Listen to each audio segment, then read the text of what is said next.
শিক্ষার্থীরা আশা করি সবাই অনেক ভালো আছো। সবাইকে অভিনন্দন আজকের পদার্থবিজ্ঞান ক্লাসে। আজকে তোমাদের সামনে উপস্থাপন করব পদার্থবিজ্ঞান দ্বিতীয় পত্রের ভৌত আলোক বিজ্ঞান অংশের একটি গুরুত্বপূর্ণ টপিক, একক চিরের দরুন আলোর অপবর্তন। অপবর্তন কি, অপবর্তন কিভাবে তৈরি হয় এবং অপবর্তনের ক্ষেত্রে যে সূত্রগুলো আছে এই সূত্রগুলো কিভাবে আসে, এই বিষয়গুলো তোমাদের সামনে আজকে উপস্থাপন করব। আশা করি সবাই মনোযোগ সহকারে ক্লাসটি দেখবে। শুরুতেই আমরা আসি, অপবর্তন কি। কোনো প্রতিবন্ধকের ধার ঘেঁষে কিংবা সরু ছিদ্রের ভিতর দিয়ে আলোক রশ্মি যাওয়ার সময় কিছুটা বেঁকে যায়। এই বেঁকে যাওয়ার ঘটনাটাকে বলা হচ্ছে অপবর্তন। অর্থাৎ সংজ্ঞার আলোকে যেটা বোঝা যাচ্ছে যে কোনো তীক্ষ্ণ ধার ঘেঁষে আলোক রশ্মি যখন যাবে কিংবা কোনো সরু ছিদ্রের ভিতর দিয়ে যখন আলোক রশ্মি অতিক্রম করবে, আমরা জানি আলো সবসময় সোজা পথে চলে। এই সোজা পথেও যাবে এবং সাথে সাথে কিছুটা সে বেঁকেও যায়। এই বেঁকে যাওয়ার ঘটনাটাই মূলত অপবর্তন। আমরা অপবর্তন ব্যাখ্যা করার আগে অপবর্তনের প্রকারভেদ সম্পর্কে একটু জেনে নেই। দুই রকমের অপবর্তন আমরা পাব। একটা হচ্ছে ফ্রেনেল শ্রেণী অপবর্তন আর একটা হচ্ছে ফ্রনহোফার শ্রেণী অপবর্তন। প্রতিবন্ধক বা ছিদ্র থেকে আলোক উৎস এবং পর্দা উভয়ে যদি সসীম দূরত্বে থাকে তাহলে যে অপবর্তন পায় সেটাকে বলা হচ্ছে ফ্রেনেল শ্রেণী অপবর্তন। আর ফ্রনহোফার শ্রেণী অপবর্তন হলো প্রতিবন্ধক বা সরু চির থেকে আলোক উৎস এবং পর্দা উভয় যদি অসীম দূরত্বে থাকে তাহলে যে অপবর্তন হয় তাকে বলা হয় ফ্রনহোফার শ্রেণী অপবর্তন। এখানে যে ব্যাপারটা হয়েছে এটা হচ্ছে একটা আলোক উৎস, এস হলো একটা বিন্দু আলোক উৎস। এখান থেকে কিছু দূরে PQ একটি অস্বচ্ছ প্রতিবন্ধক রেখে দিয়েছি। আমরা জানি আলো যখন অস্বচ্ছ প্রতিবন্ধকে বাধাপ্রাপ্ত হয় তখন সে ভেদ করে অপর পৃষ্ঠে যেতে পারে না। এই প্রতিবন্ধক থেকে কিছু দূরে এমন একটি আমরা পর্দা রেখে দিলাম। তাহলে এই আলোক উৎস থেকে যে সমস্ত আলোক কণাগুলো এই পর্দার উপর আসতে পারবে না, সেটা কতটুকু অংশ জুড়ে পড়তে পারবে না। স্বাভাবিকভাবেই দেখা যাচ্ছে যে এই বরাবর যে আলোক রশ্মিগুলো আসছে এই দিক দিয়ে যারা আসছে তারা এই প্রতিবন্ধকে বাধাপ্রাপ্ত হচ্ছে এবং এই কিনারার দিক দিয়ে যে আলোক রশ্মিগুলো আসছে এখানে এম বিন্দুতে আসছে, এইখান থেকে যদি দেখি আমরা এন পর্যন্ত আসছে। এই পর্দার এম এবং এন পর্যন্ত এই অংশটুকু আমরা ছায়া দেখতে পাবো। কার ছায়া দেখতে পাবো? এই প্রতিবন্ধকের একটা ছায়া এম এন অঞ্চল জুড়ে থাকার কথা।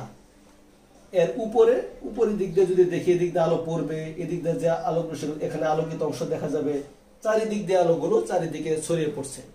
এই প্রতিবন্ধকে বাধাপ্রাপ্ত হওয়ার কারণে এম এর নিচে এবং এন এর উপরের অংশটুকু অন্ধকার থাকার কথা। কিন্তু সূক্ষ্মভাবে খেয়াল করলে দেখা যায় আলো এই এম এর নিচ থেকে অন্ধকার শুরু হয় না কিংবা এন এর উপর থেকে অন্ধকার অংশ শুরু হয় না। কি হয়? এই এম এর নিচে কিংবা এন এর উপরেও কিছু কিছু আলোকিত অংশ দেখা যায়। এই যে আলো এই ধার ঘেঁষে যাওয়ার সময় আমরা PQ যে প্রতিবন্ধক নিয়েছি, পি এবং কিউ প্রান্তদ্বয় অত্যন্ত সূক্ষ্ম। এই সূক্ষ্ম ধার ঘেঁষে যাবার সময় সে সোজা পথে যায় এবং সাথে সাথে এই ভিতরের দিকেও কিছুটা আলো পড়ে যায়, এই ভিতরের দিকে আলো চলে আসে। আলোকের এই বেঁকে যাওয়ার ঘটনাটাই হচ্ছে মূলত অপবর্তন। এবার আমরা দেখাবো একটা সরু চিরের ভিতর দিয়ে যাবার সময় কিভাবে আলো বেঁকে যায়। চিত্রটির দিকে খেয়াল করো, চির যত সরু হচ্ছে আলো তত বেশি জায়গা জুড়ে ছড়িয়ে পড়ছে, অর্থাৎ বেশি বেঁকে যাচ্ছে। এভাবে সরু চিরের মধ্য দিয়ে যাওয়ার সময় অপবর্তন ঘটে। তোমরা ভিডিওটার দিকে খেয়াল করো, একটা আলোক রশ্মি উত্তর লেন্সের উপর আপতিত হয়ে সমান্তরালভাবে নির্গত হলো, কারণ এটা ফোকাস থেকে আসছে। একটা সরু চিরের মধ্য দিয়ে যাচ্ছে, চিরটা হচ্ছে এবি এর পুরুত্ব আমরা ধরে নিচ্ছি ছোটো হাতের এ। এবি তরঙ্গমুখের প্রতিটি কণার সমদশা সম্পন্ন। এখান থেকে আলোক রশ্মি আবার যখন সামনের দিকে ছড়িয়ে পড়বে, সামনে আরেকটু উত্তর লেন্স রাখলাম, এখানে ওই সমান্তরাল আলোক রশ্মিগুলো আপতিত হয়ে দেখো প্রতিসরণের পর মাঝখানের একটা বিন্দুতে মিলিত হলো। এই সরু চির থেকে পর্দার যে দূরত্ব সেটাকে আমরা প্রকাশ করলাম বড় হাতের ডি দিয়ে। তো ওতে এখানে ও বিন্দুতে চরম বিন্দু তৈরি হবে, কারণ আপতিত আলোক রশ্মিগুলো যখন ওতে এসে মিলিত হচ্ছে, দেখো এ এবং বি থেকে ও এর দূরত্ব সমান থাকার কারণে কোনো পথ পার্থক্য থাকে না।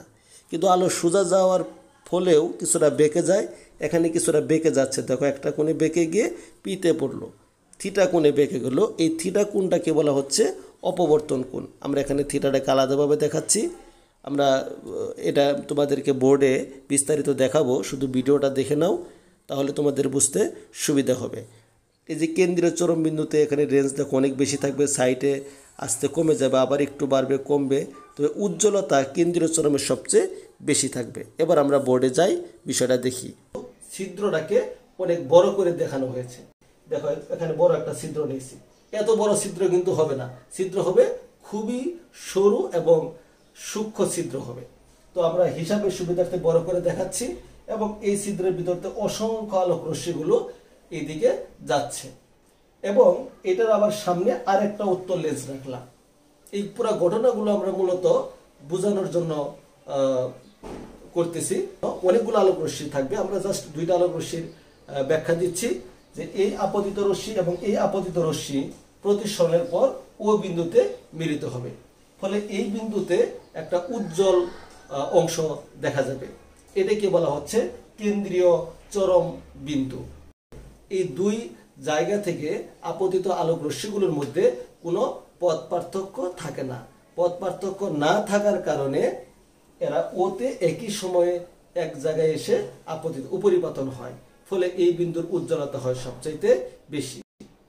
এখন আমরা দেখব যে ওতে মিলিত না হয়ে যদি অন্য কোনো জায়গায় হয় সেক্ষেত্রে কি হবে, সেটা আমরা এখন দেখব।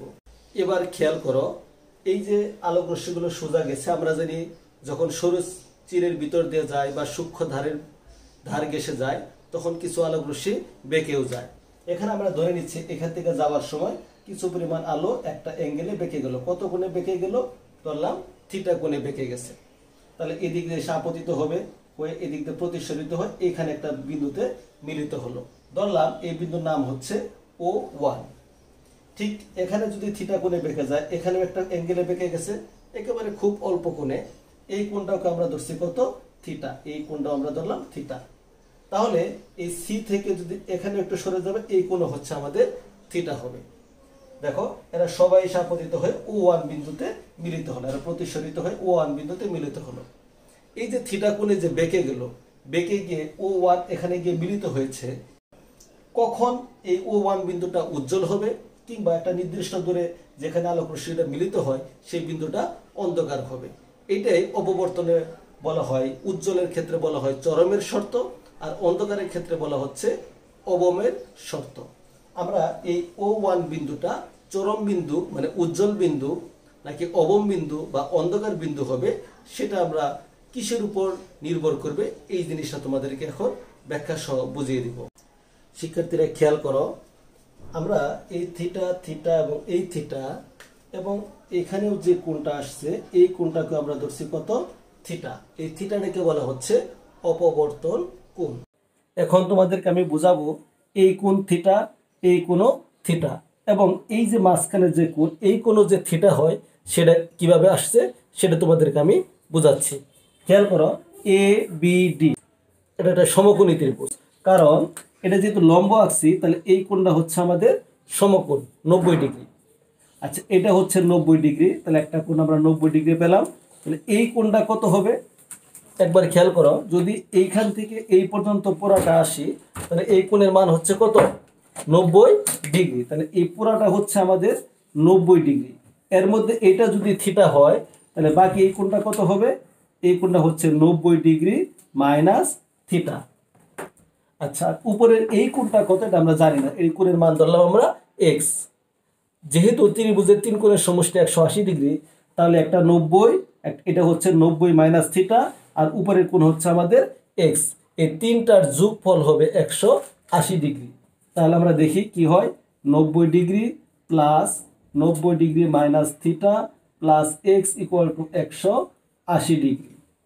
এই যদি হয় অবস্থা, তাহলে কি দাঁড়াচ্ছে 90 যোগ করলে হয় 180, 180 degree minus theta plus x সমান 180 ডিগ্রি। 180 বাদ যাচ্ছে, তাহলে আমরা কিন্তু সহজে এক্স সমান পেয়ে গেলাম থিটা।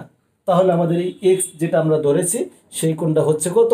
থিটা। তাহলে এখানে আমরা লিখতে পারি এই কোণের মান হচ্ছে থিটা। তাহলে এই কোণ এবং এই থিটা এগুলো কিন্তু একই অর্থ বহন করবে।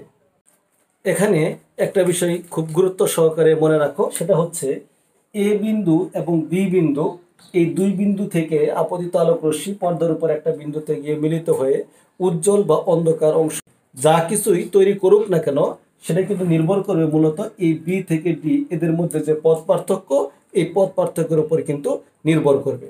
আমরা এই বিডি সমান এক এক সময় এক এক রকম মান ধরে প্রমাণ করে দেখব যে এই জায়গায় উজ্জ্বল অংশ হয় না, অন্ধকার অংশ হয়।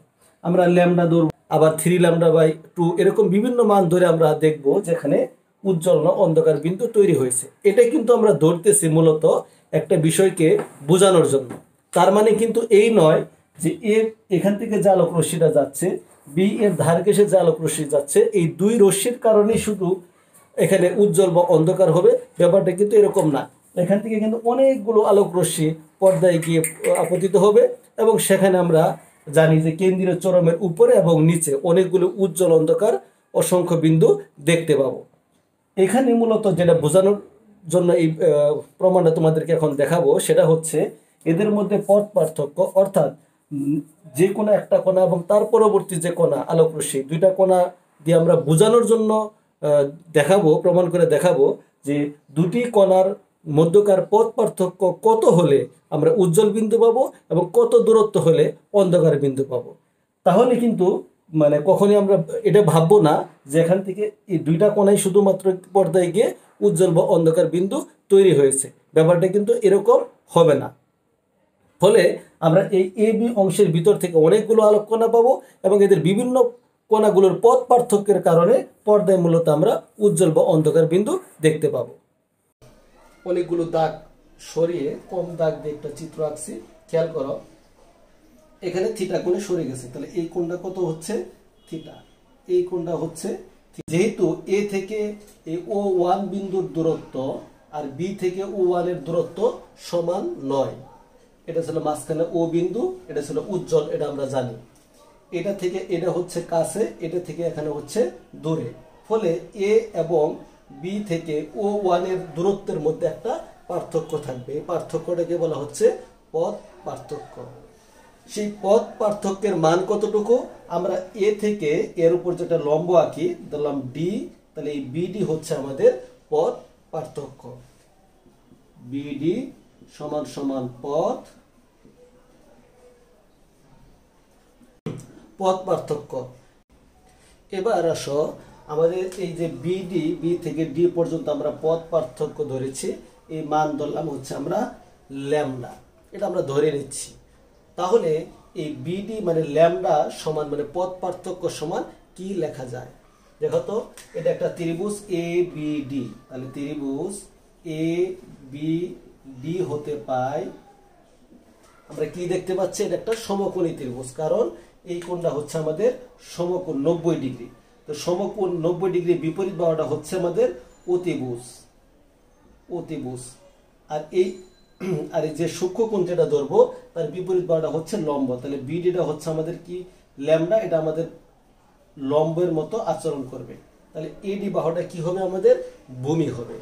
এখন দেখো তো, আমার দরকার বিডি দরকার, আর অতিভুজ এ থেকে বি, এটা তো একটা চিরের প্রস্থ, সেটাকে আমরা প্রকাশ করছি এ দ্বারা। একক চিরের প্রস্থ হচ্ছে এ।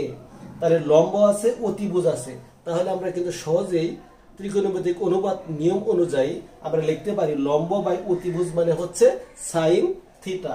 তাহলে আমরা লিখতে পারি সাইন থিটা সমান লম্ব হচ্ছে এখানে বিডি আর অতিভুজটা হচ্ছে এখানে কি? এ বি, বা সাইন থিটা সমান দেখো বিডি বলতে কি বোঝাচ্ছে? পথ পার্থক্য বোঝানো হয়েছে। তাহলে আমরা পথ পার্থক্য আছে বিডি লিখলাম, আর এ বি হচ্ছে কত? এ, কারণ এটা একক চিরের প্রস্থ হচ্ছে এ। তাহলে আমরা দেখতে পাচ্ছি যে বিডি সমান আমরা লিখতে পাইলাম এ সাইন থিটা। এটা হচ্ছে আমাদের পথ পার্থক্য। এই যে পথ পার্থক্য বিডি সমান লেখা যায় এ সাইন থিটা। আর এই বিডির মান যদি আমরা ধরে নেই ল্যামডা নেই, তাহলে আমরা লিখতে পারি এ সাইন থিটা সমান সমান হচ্ছে ল্যামডা। এটা হচ্ছে আমাদের পথ পার্থক্যের যে সমীকরণ, সেটা আসছে আমাদের কত, এ সাইন থিটা পথ পার্থক্য সমান সমান হচ্ছে ল্যামডা। তার মানে যদি ল্যামডা পথ পার্থক্য হয়, তাহলে এই O1 বিন্দুতে যে বিন্দুটা হবে সেই বিন্দুটা হচ্ছে অবম বিন্দু হবে। এখন এটা কিভাবে বুঝবো? এই ল্যামডা পথ পার্থক্যের কারণে O1 বিন্দুতে অবম হয়। অবম হওয়া মানে হচ্ছে এ থেকে আপতিত আলোক রশ্মি আর বি থেকে আপতিত আলোক রশ্মিগুলো বিপরীত দশায় মিলিত হয়ে এখানে অন্ধকার বিন্দু সৃষ্টি করে। আমি এখানে একটা মধ্যবিন্দু, এটা ধরলাম হচ্ছে আমরা সি, ঠিক আছে। আচ্ছা, সি থেকে সোজা আলোক রশ্মি ও, এখানে তো আমরা জানি যে চরম তৈরি হয়, কারণ সোজা পথে যখন আলোক রশ্মিগুলো আসছিল তখন সবাই কিন্তু এখানে এসে মিলিত হয়েছিল, বলে এটার তীব্রতা বা উজ্জ্বলতা ছিল সবচাইতে বেশি। আমরা এই অংশটাকে এখানে একটু আলাদাভাবে নিয়ে আসছি হিসাব করার সুবিধার্থে। কি লক্ষ্য করতে পারছি আমরা, এই বিডি, এখানে বিডি, এই ডি হচ্ছে এই বিন্দুটা, এটা হলো মধ্যবিন্দু সি। এখানে আমরা একটা লম্ব আঁকলাম, নাম দিলাম হচ্ছে সিই, অর্থাৎ এখানে আমরা ই বিন্দু দিলাম। খেয়াল করো, আমরা যে জিনিসটা তোমাদেরকে বোঝাবো এখন, সেটা হলো যে এই বিডি সমান সমান আমরা পথ পার্থক্য শুরুতে ধরে নিছি ল্যামডা। আমরা এই কোণ জানি কত, এটা জানি আমরা থিটা। এটা হচ্ছে অপবর্তন কোণ। এখানে দুইটা ত্রিভুজ কিন্তু হয়ে গেল, এ সিই আর এ বি ডি, দুইটাই কিন্তু সদৃশ কোণী ত্রিভুজ। তাহলে সদৃশ কোণী ত্রিভুজের নিয়ম অনুযায়ী আমরা কি লিখতে পারি? ত্রিভুজ এ সিই এবং ত্রিভুজ এ বি ডি হতে পায় এই ত্রিভুজ এবং এই ত্রিভুজ দুইটাই সদৃশ কোণী, এবং দুই ক্ষেত্রে আমরা দেখতে পাচ্ছি যে সাইন থিটা সমান লম্ব বাই অতিভুজ এবং থিটার মান একটাই। ফলে আমরা দুইজনের লম্ব বাই অতিভুজের অনুপাত সমান লিখতে পারি। তা আমরা লিখবো এই ত্রিভুজের ক্ষেত্রে যদি লিখি তাহলে লিখবো সিই, এটা লম্ব, আর অতিভুজটা হচ্ছে আমাদের এসি সমান সমান, এই ক্ষেত্রে আমরা কি লিখবো? একইভাবে লিখবো, লম্বটা হচ্ছে আমাদের বিডি আর অতিভুজটা হচ্ছে আমাদের এ বি। খেয়াল করো, এই বিন্দুটা সি বিন্দুটা হচ্ছে এ এবং বি এর ঠিক মাঝখানে মধ্যবিন্দু। ফলে আমরা বুঝতে পারতেছি এসি আর সিবি সমান। তাহলে এবি হচ্ছে এসি এর কয় গুণ? দ্বিগুণ। তাহলে আমরা এখানে ব্যাপারটা কি লিখতে পারবো? দেখো, সিই আমার এটা দরকার, অর্থাৎ বি থেকে ডি এর পথ পার্থক্য যা, সিডি এর পথ পার্থক্য কি একই, সেটি আমরা দেখব আসলে এক হয় কিনা। তাহলে আমরা সিইটা বের করব। তাহলে সিই থাক, এসি কত? এই এসি হচ্ছে এই এ বি এর কয় গুণ, অর্থাৎ এসি হলো এ বি এর অর্ধেক, আর এ বিটা হচ্ছে এসি এর কয় গুণ? দ্বিগুণ। তাহলে আমরা এখানে এসির জায়গায় যদি আমরা এসি লিখি রাখলাম, আর বিডি হচ্ছে পথ পার্থক্য, এটা ধরছে আমরা ল্যামডা, আর এ বি তাহলে কত লিখবো? আমরা লিখবো 2ac লিখবো, অর্থাৎ এ বিটা হচ্ছে এই এসি এর দ্বিগুণ। এবার এসি এসি চলে যাচ্ছে, তাহলে ব্যাপারটা দাঁড়ালো সিই সমান সমান পেয়ে গেলাম ল্যামডা বাই 2। তার মানে হচ্ছে এই সি এইটুকের পথ পার্থক্য হচ্ছে ল্যামডা বাই 2। তাহলে দেখো, এই যে এখান থেকে আমরা জেনে দিয়েছি সিডি এর পথ পার্থক্য ল্যামডা বাই 2। তাহলে এ এবং সি এই দুইজনের মধ্যে যে পথ পার্থক্য, সি এবং বি এদের মধ্যে পথ পার্থক্য কত থাকবে? ল্যামডা বাই 2 করে থাকবে। আর এ এবং বি এর পথ পার্থক্য হচ্ছে আমাদের ল্যামডা। এখন এই এ এবং সি এর মধ্যবিন্দুর কোন স্থান একটা জায়গা তুমি ধরে নাও, একটা নির্দিষ্ট দূরত্বে থেকে একটা নির্দিষ্ট দূরত্বে আরেকটা জায়গা, এখন এই পাশে আমরা ধরে নেই, এই মাঝখানে ধরে নেই, এখান থেকে যে আলোক রশ্মিগুলো আপতিত হবে সেটাও প্রতিসরণের পর কিন্তু ও ওয়ানে গিয়ে মিলিত হবে এবং তারা বিপরীত দশায় মিলিত হবে এবং এই বিন্দুটা অন্ধকার হবে। আমরা একটি চিত্রের সাহায্যে তোমাদেরকে সমদশা বা বিপরীত দশার বিষয়টা একটু ক্লিয়ার করতেছি। আমরা এতক্ষণ যে দেখালাম যে ল্যামডা বাই 2 পথ পার্থক্য থাকার কারণে আমরা দেখতে পাচ্ছি যে অবম বিন্দু বা অন্ধকার বিন্দু তৈরি হচ্ছে। চিত্রটার দিকে খেয়াল করো, আমরা দুইটা বিন্দু ধরলাম, একটা হচ্ছে এ আর ধরলাম সি। এদের মধ্যে পথ পার্থক্য আমরা ধরে নিচ্ছি ল্যামডা বাই 2। কিসের ভিত্তিতে আমরা ল্যামডা বাই 2 ধরে নিচ্ছি একটু খেয়াল কর। এইখান থেকে এই পর্যন্ত যে দূরত্ব, এটাকে আমরা কি ধরি? ল্যামডা ধরি, ঠিক তার অর্ধেক হলে কত হবে? তাহলে এই পর্যন্ত দূরত্ব হচ্ছে আমাদের λ/2। তাহলে এই তরঙ্গ এখান থেকে শুরু হয়েছে এটা, আর সি থেকে করাটা কিন্তু এইখান থেকে আমরা স্টার্ট করেছি। আচ্ছা, যখন আমরা শুরু করলাম দেখো এ কিন্তু এখানে এসে এই অবস্থানে মিলিত হয়েছে, এ ঠিক ওই সময় এখানে কিন্তু ঠিক তার বিপরীত দশায় মিলিত হয়েছে। একটা নিচ থেকে উপরে আসতেছে, উপর থেকে নিচে আসছে। আমরা যদি এই দুইটা তরঙ্গটাকে একসাথে দেখাই, খেয়াল করো এই তরঙ্গটা কিন্তু এখানে উপর থেকে নিচের দিকে আসছে, ঠিক একই সময়ে এখান থেকে যে তরঙ্গটা আসছে সে কিন্তু এখান থেকে এই অবস্থায় আসছে। ফলে এই বিন্দুতে আমরা দেখতে পাচ্ছি বিপরীত দশায় মিলিত হচ্ছে, ফলে আমরা কি পাবো? সেখানে অন্ধকার বিন্দু পাবো। এবার আমরা দ্বিতীয় অবমটা বের করতেছি, অর্থাৎ এটা প্রথম অবম, এরপরে অন্ধকার বিন্দুটা কোথায় আসবে? আমি ধরে নিচ্ছি বি এবং ডি, এদের মধ্যে বিডি সমান সমান পথ পার্থক্য ধরে নিলাম 2λ। ঠিক যদি এটাকে আমরা এখন ভাগ করি, তাহলে মাঝখান বরাবর যদি ভাগ করি তাহলে আমরা পেয়ে যাব ল্যামডা। তাকে যদি আরেকটা অংশে ভাগ করি তাহলে পেয়ে যাবো কত? λ/2। সেটা যদি একটু আগে যে সদৃশ কোণী ত্রিভুজের যে থিমটা আমরা দেখিয়েছি সেই অনুপাতে কিন্তু এখানেও একইভাবে বের করা যাবে ল্যামডা। তাহলে আমরা চারটা অংশে ভাগ করে নিলাম, এদের নাম দিচ্ছি। ধরো এটা হচ্ছে ই, এফ, ধরলাম জি।